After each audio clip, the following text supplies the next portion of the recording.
So let's take a look at what we will be expecting for the day on our Swiss franc JPY. So to those of you that are yet to subscribe, if you are not yet subscribed, make sure you do well to click on the subscribe button so you will not miss out on any single update we drop.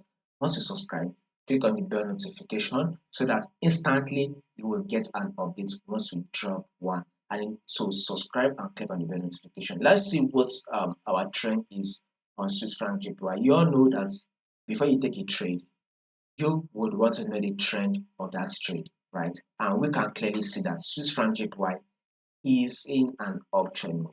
So if this is seen as our high, this can be seen as the higher low. Market then did an higher high here. Here comes the higher low.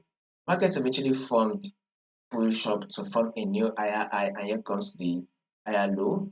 Market pushed up again to form a new higher high, and here comes the higher low, right? Market eventually push up again to form a new higher high, and here comes the higher low.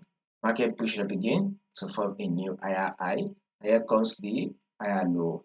So market eventually pushed up again to form a new higher high. So you can clearly see that these are trending markets move. This is very clearly an uptrend move.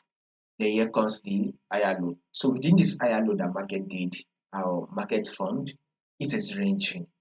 Now that's saying that they say trade what you see and not what you think. So with what we are seeing, market is ranging here on our forward time frame. So when markets came here, we had a rejection and made it to drop to our support level, which gave us a rejection that made it pull back to our resistance and it rejected back to our support. It rejected back to our resistance and then rejected back to our support. Now currently we are at on a support level. So on JPY, we should be expecting to give us that rejection till it eventually got to tap our resistance level. So whatever you would want to be doing on your Swiss franc JPY, you would want to be buying. So you would want to take that buy on your Swiss franc JPY till it eventually comes to tap your resistance level. Then you can now look to opt out of probably a full profit or a partial profit. So a bullish move for the moment is what we should be expecting on our Swiss franc JPY. If there will be any changes to this movement that we just predicted, I'll make sure I let you guys know. In order for you not to miss out on any updates, click on that subscribe button now.